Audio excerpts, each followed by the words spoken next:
Hello friends, स्वागत है आपका अपने इस चैनल पर जिसमें हम pedagogy of English language BSTC द्वितीय वर्ष के लिए इंग्लिश लैंग्वेज के दो पार्ट हैं आपके, part A part B. Part A के कंप्लीट वीडियो आपको इस यूट्यूब चैनल पर अपलोड मिल गए होंगे और नहीं मिले हैं तो इस यूट्यूब चैनल की प्लेलिस्ट पर जाकर आप आराम से इंग्लिश की प्लेलिस्ट है बनी हुई, वहाँ से देख सकते हो। बहुत ही अच्छा मैटर हमने तैयार किया है, आपके लिए हेल्पफुल होगा। तो स्टार्ट करते हैं आज इस पार्ट बी की यूनिट फर्स्ट को, जिसमें है the learner and language. The learner and language unit है जिसमें प्रत्येक प्रश्न को अच्छे से आपको समझना है और उसको एग्जाम की दृष्टि से महत्वपूर्ण समझना है, क्योंकि ये हमने महत्वपूर्ण प्रश्नों की सीरीज ही तैयार करी है। तो देख सकते हो पहला प्रश्न आपकी स्क्रीन पर है, व्हाट इज मोटिवेशन। मोटिवेशन क्या है? How can it help in learning, ये लर्निंग में कैसे हेल्प करता है। Motivation creating a desire to achieve, motivation creating a desire, इच्छा क्रिएट करता है अंदर ही अंदर एक डिजायर टू अचीव, कुछ पाने की, समथिंग इज कॉल्ड मोटिवेशन, यही मोटिवेशन कहलाता है। Motivation create a desire to achieve something is called motivation. They just need appreciation and proper guidance from their teachers. They just need appreciation, need होती है यहाँ पर appreciation and proper guidance from their teacher, उनके teachers से proper guidance की आवश्यकता होती है। There are two types of motivation, motivation two types का है, पॉजिटिव मोटिवेशन और negative motivation.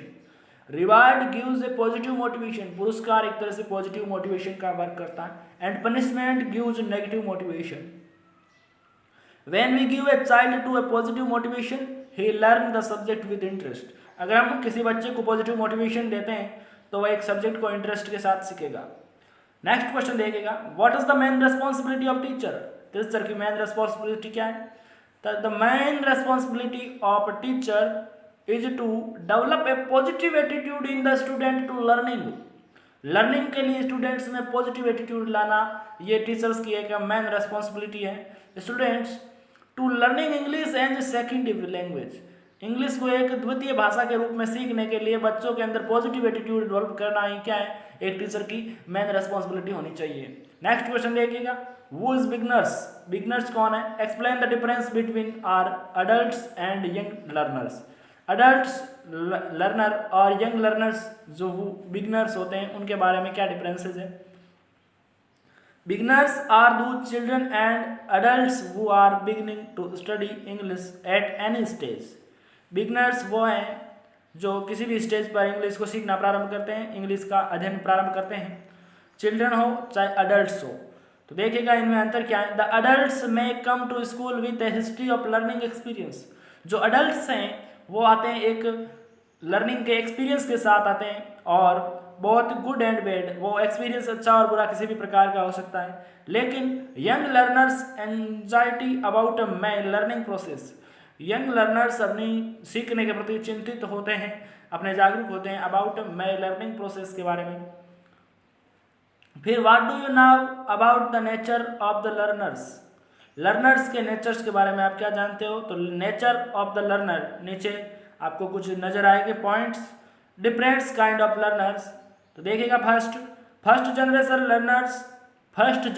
Learners in this generation such learners belong to the families in which we can they are is no one include the first members from the family to go to school, they are educated in the family, जिनके परिवार शिक्षित होते हैं उन परिवार के पहले members from the family to go to school, पहला मेंबर्स जो स्कूल जाता है वो एक तरह से ठीक ठाक एक लर्निंग कर सकता है। Young learners beginners, young learners जो बिगनर्स होते हैं they have no interest in learning this language in the beginning, start में वो इंटरेस्टेड नहीं होते हैं। Their attention can hardly be concentrated in second language, उसका अटेंशन इस सेकेंड लैंग्वेज पर करवाना बहुत ही मुश्किल होता है, एक तरह से कठिन कार्य है। फिर सोशल फैक्टर्स देखिए जो इस लर्निंग को इफेक्टेड करते हैं, family, peer groups, school, society. There is a lot of social and financial problems in poor families specially in rural and backward areas. The society also does not give as much importance to learning English as a second language.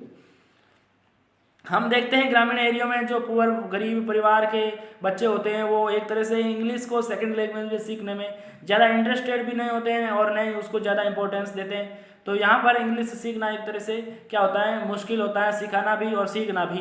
तो family है, परिवार है, peers हैं, साथी संगी हैं, schools हैं, society समाज है, संस्कृति है, वहाँ का कल्चर है, वहाँ का ग्रामीण परिवेश है। इस प्रकार ये इंग्लिश सीखने में एक तरह से फाइनेंशियल और सोशल प्रॉब्लम्स हो सकती है।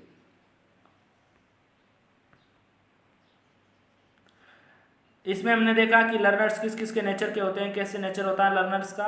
फिर एनालिटिकल डिस्कशन के बारे में देख लीजिएगा। एनालिटिकल डिस्कशन क्या होता है?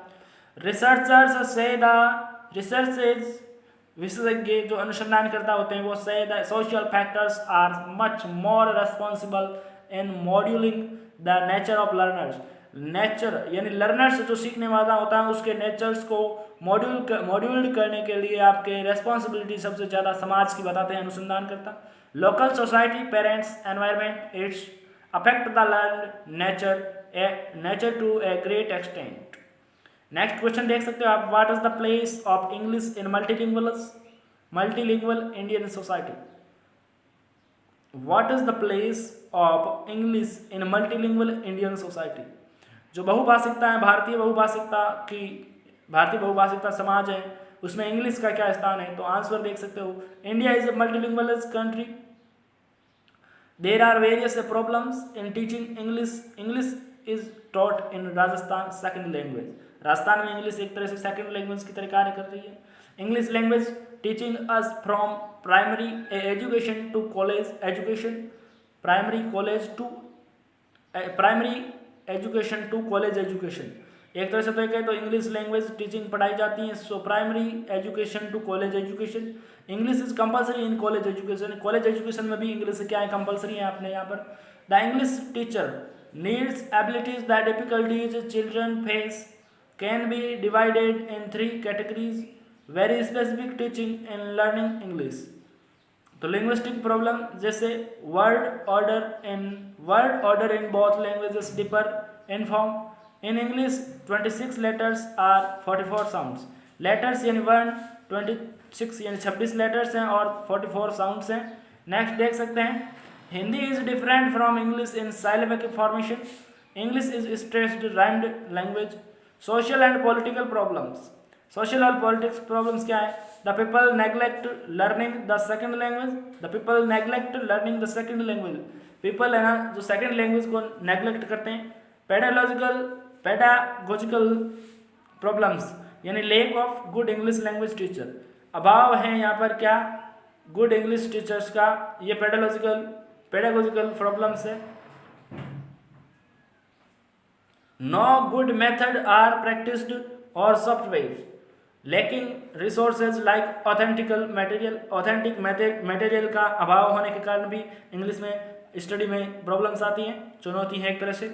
What means peer group, peer groups का क्या मीन्स है यहाँ पर? The same age group doing similar things, the same age group doing similar things को क्या कहते हैं? पीयर ग्रुप्स में आ जाएंगे ये सिमिलर एज के, एक तरह से देखें तो सेम एज ग्रुप के व्यक्ति अपने पीयर ग्रुप्स कहलाएंगे। What do you mean by ESL, ESL का मीन क्या है? तो यहाँ पर देख सकते हो ESL means English as a second language. ESL का फुल फॉर्म हो जाएगा English as a second language. Next देखते हैं, how can peer group be an agency of learning.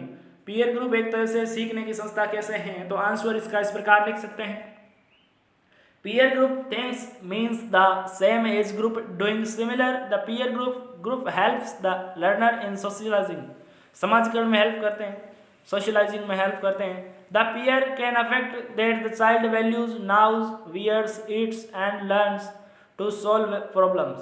The impact of the peers can be both positive and negative. तो इस प्रकार ये peer group learning को किस प्रकार से लर्निंग को किस प्रकार हैंडल करते हैं वो आपने इसमें समझा। तो इस प्रकार आप इस यूनिट को अच्छे से समझ गए होंगे। पार्ट बी की पहली यूनिट है इसमें। तो इस वीडियो को पूरा देखने के लिए आपका धन्यवाद, और इस वीडियो को अपने दोस्तों के साथ भी शेयर कीजिएगा ताकि वो भी इस इंग्लिश नाम के डर भय से निजात पा सके, जो आपकी लर्नर और लैंग्वेज से संबंधित फर्स्ट यूनिट थी पार्ट बी की। उसको आपने पूरा देखा, इसके लिए आपका आभार, धन्यवाद। जय हिंद, जय भारत।